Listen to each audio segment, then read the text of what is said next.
Hello and welcome guys, आप सभी का स्वागत है मेरे चैनल पे। आज हम फिर से एक नई वैकेंसी के बारे में बात करने वाले हैं जिसका नाम है SSC selection post phase 11 new recruitment 2023। आज इस वीडियो में सबसे पहले हम बात करेंगे कि कितना कितना पोस्ट है और कौन कौन से रीजन में कितना पोस्ट है, सिलेक्शन प्रोसेस क्या होने वाला है, सिलेबस क्या होने वाला है और प्रीवियस ईयर कट ऑफ क्या है। इन सभी के बारे में हम डिटेल से हम जानकारी आपको देने वाले हैं। तो चलिए बात करते हैं इस वीडियो में, क्योंकि इससे पहले हमने एक और वीडियो तैयार किया था इसी के बेस्ड पे।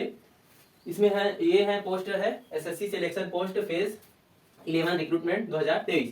टोटल पोस्ट है इसमें, टोटल पोस्ट है 5369 पोस्ट। अप्लाई डेट आपका है 6 मार्च 2023 और अप्लाई डेट आपका स्टार्ट हो चुका है। फिर बात करते हैं लास्ट डेट की, तो लास्ट डेट है आपका 27 मार्च 2023। 27 मार्च 2023 का आप इंतजार मत कीजिए, क्योंकि लास्ट में बहुत सारा जैसे सर्वर प्रॉब्लम है, नेटवर्क का इशू है, तो अलग अलग तरह के अलग अलग प्रॉब्लम आते हैं। तो आप अपना फॉर्म अभी से अप्लाई कर दीजिए। एग्जाम की बात करें तो एग्जाम फी है आपका 100 रुपीज और ये 100 रुपीज चार्जेस किनको लगेगा, जैसे ओबीसी है, जनरल है और ईडब्ल्यूएस को लगने वाला है 100 रुपीज चार्ज। और एससी एसटी और फीमेल, एससी एसटी और फीमेल को जीरो रुपए चार्ज लगने वाला है, मतलब एक भी रुपए आपको चार्ज नहीं देना होगा।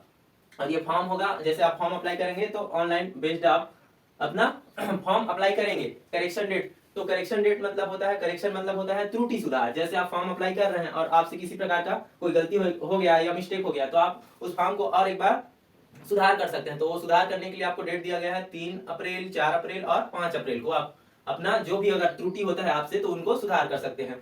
एज की बात करते हैं तो एज काउंट कब से किया जाएगा, 1 जनवरी 2023 और 1 जनवरी 2023 के हिसाब से आपको 18 वर्ष हो रहा है या नहीं हो रहा है, ये एज काउंट होगा कब से, 1 जनवरी 2023 से। मिनिमम एज होना चाहिए आपको 18 साल मिनिमम एज होना चाहिए और मैक्सिमम होना चाहिए 30 वर्ष, मतलब आपका पोस्ट वाइज।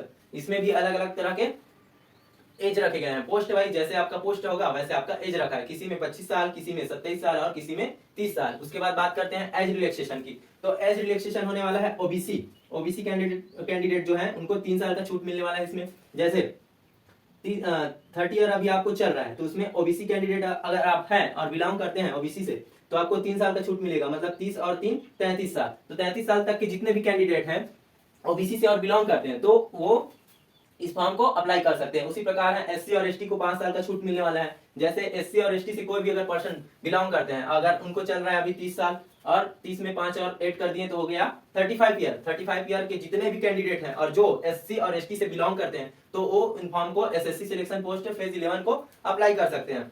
फिर बात आता है एलिजिबिलिटी कंडीशन की, तो एलिजिबिलिटी कंडीशन 10th, 12th और ग्रेजुएशन। जिनके पास 10th है, 12th है या ग्रेजुएशन है वो इस फॉर्म को अप्लाई कर सकते हैं। और एक चीज, जैसे एक कैंडिडेट आप हैं तो आप एक ही, जैसे 10th से या 12th से या ग्रेजुएशन से आपको एक ही फॉर्म सबमिट करना है, एक ही फॉर्म अप्लाई करना है इस एसएससी के लिए। जैसे आप अगर अलग अलग तरह से पोस्ट दिया है इसमें तो अलग अलग अगर फॉर्म आप अप्लाई करते हैं तो आपका फॉर्म रिजेक्ट कर दिया जाएगा। एक कैंडिडेट एक फॉर्म के लिए ही या एक पोस्ट के लिए अप्लाई करना है। अगर आप 10 से अप्लाई करना चाहते हैं तो 10 से अप्लाई कर सकते हैं, 12th से अप्लाई करना चाहते हैं तो 12th से अप्लाई करेंगे और ग्रेजुएशन से अप्लाई करना चाहते हैं तो ग्रेजुएशन से अप्लाई करें। लेकिन अलग अलग पोस्ट के लिए आप अप्लाई नहीं करेंगे। अगर आप अलग अलग पोस्ट के लिए अप्लाई करते हैं तो आपका फॉर्म रिजेक्ट हो जाएगा, साफ साफ बता रहा हूं मैं आपको। फिर बात करते हैं सैलरी की, तो सैलरी आपका लेवल 1 से लेवल 6 तक का आपका सैलरी होने वाला है। इसमें आपको मिलेंगे 18,000 से लेकर 1,12,400 रुपए तक का आपका पेमेंट होने वाला है। और फर्स्ट पेमेंट की बात करें या स्टार्टिंग पेमेंट की बात करें या फर्स्ट मंथ की बात करें तो आपको मिलने वाला है 25,000 रुपए आपका स्टार्टिंग पेमेंट होगा। इसमें टीए डीए और अदर अलाउंस और जुड़ के आपको मिलता है। अब बात आता है सिलेक्शन प्रोसेस की। सिलेक्शन प्रोसेस क्या होने वाला है, सबसे पहले आपका रिटन टेस्ट होगा, स्किल टेस्ट होगा, डॉक्यूमेंट वेरिफिकेशन होगा, उसके बाद होगा आपका मेडिकल टेस्ट। रिटन टेस्ट में आपसे आपका सीबीटी के थ्रू एग्जाम लिया जाएगा, आप एग्जाम में बैठेंगे और कंप्यूटर से आप अपना एग्जाम देंगे। उसके बाद आता है स्किल टेस्ट की, तो स्किल टेस्ट होगा आपको। स्किल टेस्ट भी बहुत तरह के होंगे लेकिन इसमें अलग अलग पोस्ट के हिसाब से अलग अलग आपका स्किल टेस्ट लिया जाएगा। ज्यादातर आपसे कंप्यूटर में ही आपका स्किल टेस्ट लिया जाएगा। फिर आता है डॉक्यूमेंट वेरिफिकेशन, तो डॉक्यूमेंट वेरिफिकेशन में आपका डॉक्यूमेंट देखा जाएगा, आपका जैसे आधार कार्ड, 10th 12th का, ग्रेजुएशन का मार्कशीट देखा जाएगा, उसमें आपका कास्ट देखा जाएगा और इन सभी को आपके डॉक्यूमेंट में चेक किए जाएंगे कि आप वही व्यक्ति हैं या नहीं। फिर बात आता है मेडिकल की, तो मेडिकल आपका नॉर्मल होता है, सिंपली आपका टेस्ट लिया जाएगा। फिर आता है सिलेबस, तो सिलेबस होने वाला है आपका, सिलेबस में आपका रीजनिंग रहेगा, जीए मतलब होता है जनरल अवेयरनेस रहेगा, मैथ्स रहेगा और इंग्लिश। तो आपका रीजनिंग होने वाला है 25 क्वेश्चन होगा और 50 नंबर का होगा। फिर होगा आपका जनरल अवेयरनेस होगा 25 क्वेश्चन होगा और 50 नंबर का होगा। फिर आता है मैथ्स 25 क्वेश्चन होंगे और 50 नंबर के होंगे। इंग्लिश होगा आपका 25 क्वेश्चन 50 नंबर का होगा और टोटल क्वेश्चन होगा 100 क्वेश्चन, मतलब 100 क्वेश्चन होंगे 200 मार्क्स के होंगे, मतलब एक क्वेश्चन होने वाला है 2 नंबर का।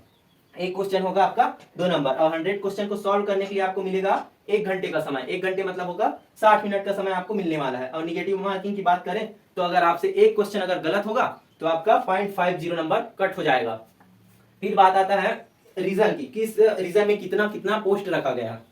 चलिए देखते हैं किस रीजन में कितना कितना पोस्ट है। सबसे पहले बात करते हैं एनआर रीजन। एनआर रीजन मतलब होता है नॉर्थ रीजन, और नॉर्थ रीजन में ही पूरे ओवरऑल पोस्ट का सबसे ज्यादा पोस्ट अगर है तो इसी में है। एनआर रीजन में आपका 3381 पोस्ट है। फिर एसआर रीजन में आपका साउथ रीजन में 455 पोस्ट है और ईस्टर्न रीजन में आपका 385 पोस्ट है। केकेआर मतलब होता है कर्नाटका केरला रीजन में 378 पोस्ट आपका है।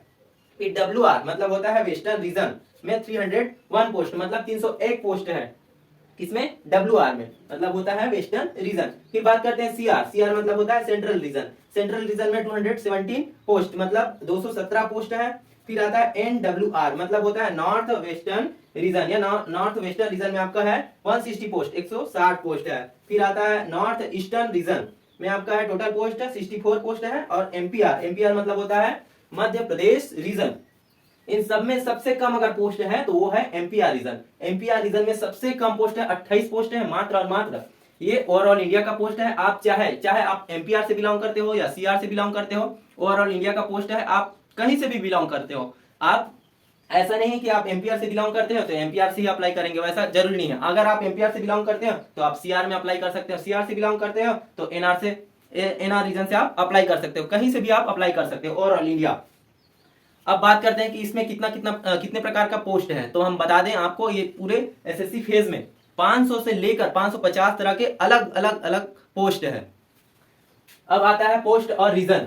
इसमें पोस्ट है टोटल, जैसे 550 पोस्ट हमने बताया है, तो इसमें ईस्टर्न रीजन में 41 पोस्ट है। ये जो पोस्ट है पी लिखा है ये पोस्ट है। ईस्टर्न रीजन में आपका 41 पोस्ट है। और 41 पोस्ट किसका है, एमटीएस मतलब होता है मल्टीटास्किंग स्टाफ। अगर आप 10th पास है तो इस फॉर्म को अप्लाई कर सकते हैं, एमटीएस के लिए अप्लाई कर सकते हैं। फिर बात करते हैं ईस्टर्न रीजन की। ईआर में 35 पोस्ट है और किसके लिए है, office attendant MTS, office attendant MTS के लिए आपका है। और आप अगर 10th पास है तो इस पोस्ट के लिए आप अप्लाई कर सकते हैं। फिर बात करते हैं एनआर रीजन में 1070 पोस्ट है, सबसे ज्यादा पोस्ट है अगर तो इसी पोस्ट है एनआर रीजन में 1070 पोस्ट है। और किस पोस्ट के लिए, सिविल मोटर ड्राइवर। और इसके लिए आपको क्या क्या होना चाहिए आपके पास, आप अगर जैसे 10th पास है और आपके पास डीएल मतलब होता है ड्राइविंग लाइसेंस, और कौन सा होना चाहिए आपके पास, एचएमवी मतलब हैवी मोटर व्हीकल। और उसके बाद आपके पास 3 ईयर एक्सपीरियंस और 3 साल का एक्सपीरियंस भी आपको जरूरी है। और इसी में सबसे ज्यादा एनआर के लिए सबसे ज्यादा पोस्ट है 1070 पोस्ट। फिर बात करते हैं एनआर रीजन से आपका 221 पोस्ट है एसआई और फायर के लिए, दोनों मिलाकर आपका पोस्ट है 221 पोस्ट। अगर आप 12th पास है, और किससे पास होना चाहिए आप, 12th पीसीएम मतलब होता है फिजिक्स केमिस्ट्री मैथ्स से अगर आप 12th पास है तो इस फॉर्म को अप्लाई कर सकते हैं। किस रीजन से, एनआर रीजन से। फिर आता है एनआर रीजन में 89 पोस्ट है स्टोर कीपर, 12th पास आपको होना ही चाहिए और 1 ईयर एक्सपीरियंस चाहिए, आपको सर्टिफिकेट चाहिए इसके लिए भी। फिर एनआर रीजन से 76 पोस्ट है सीनियर ड्रॉसमैन, और आपको मात्र और मात्र 12th पास किसी भी सब्जेक्ट से। फिर आता है एनआर रीजन से 41 पोस्ट है ऑफिस सुपरिटेंडेंट, इसके लिए आपको चाहिए ग्रेजुएशन। अगर आपके पास ग्रेजुएशन है तो आप इस फॉर्म को अप्लाई कर सकते हैं। फिर आता है एनआर से 31 पोस्ट है कैंटीन अटेंडेंट, ओनली और ओनली 10th पास। अगर मात्र और मात्र आप 10th पास है तो कैंटीन अटेंडेंट के लिए आप अप्लाई कर सकते हैं। फिर आता है एनआर से 28 पोस्ट है इंसेक्ट कलेक्टर, 12th पास। कोई भी सब्जेक्ट से अगर आप 12th पास हैं तो इसको अप्लाई कर सकते हैं। फिर आता है एनआर से 18 पोस्ट सर्विलांस असिस्टेंट, 12th पास हैं तो अप्लाई कर दीजिए आप। एनआर से फिर 18 पोस्ट है पेस्ट कंट्रोल वर्कर, और इसके लिए मात्र 10th पास चाहिए आपको। फिर बात करते हैं एनआर से 10 पोस्ट है लेबोरेटरी अटेंडेंट, और इसके लिए भी आपको 10th पास होना चाहिए। अगर आप 10th पास हैं तो इनके लिए आप अप्लाई कर सकते हैं। अब बात करते हैं हम प्रीवियस ईयर कट ऑफ कितना रहा है और किस जोन से रहा है, किस रीजन से रहा है, उसको बताएंगे आपको। Previous year cut off SSC phase 10 post 2065 post था। पिछला बार जो आया था एसएससी फेज 10 आया था, और अभी जो आया है वो फेज 11 है। 10th लेवल, 12th लेवल और ग्रेजुएशन लेवल तीनों लेवल का है इसमें जो हमने बताया है। तो लोएस्ट कट ऑफ था एनआर रीजन से, और इसका पोस्ट कोड है कितना था कट ऑफ 55 नंबर, मात्र 55 नंबर था इसमें 10th में। 12th लेवल में WR मतलब वेस्ट रीजन में आपका 50 नंबर था, और ग्रेजुएशन लेवल में आपका एनआर रीजन से इसमें भी 50 नंबर था। देखिए आप कितना कम कट ऑफ गया, ये 200 मार्क्स में कितना कम। फिर हाईएस्ट की बात करते हैं, तो हाईएस्ट है आपका ऑफिस अटेंडेंट MTS में 200 नंबर में आपका 155 नंबर, 155.32% गया था। उसके बाद आया था data entry operator, data entry operator में ग्रेड ए का 174 नंबर, कितना में 200 नंबर में, 200 नंबर में आपका 174.67 नंबर, ये पिछले साल का कट ऑफ है। फिर ग्रेजुएशन की बात करें तो डाटा एंट्री ऑपरेटर में ग्रेड बी का 158.23% रहा है, 158.23 रहा है। अगर और इस बार भी आप पिछले बार से ज्यादा पोस्ट है तो स्वाभाविक सी बात है कट ऑफ भी आपका बढ़ने वाला है। तो आप अपना तैयारी अच्छे से रखिए, अच्छे से तैयार रहें इनके लिए, क्योंकि अभी और थोड़ा बहुत टाइम है इनके लिए। और हाँ, इनका एग्जाम अभी दिए हैं जून जुलाई, टेंटेटिव डेट है इनका जून जुलाई एग्जाम डेट होने वाला है। तो आप अपना प्रिपरेशन तैयार कर लीजिए अच्छे से, ताकि आप इस पोस्ट के लिए आप एक पोस्ट सुनिश्चित कर लीजिए अपना। और ये रहा कंप्लीट जानकारी। अगर आपको लगता है कि अगर किसी प्रकार की आपको जानकारी अधूरी लग रही है तो आप हमारे कमेंट बॉक्स में कमेंट कर सकते हैं। किसी भी प्रकार से आपको डाउट है, कोई भी अगर कहीं पे भी आपको लगता है कि ये मुझे समझ नहीं आ रहा है, तो आप हमारे कमेंट बॉक्स में कमेंट कर सकते हैं, हमसे पूछ सकते हैं कि यहाँ पे हमें समझ नहीं आया, कृपया आप हमें बता दीजिए, तो हम आपको बता देंगे।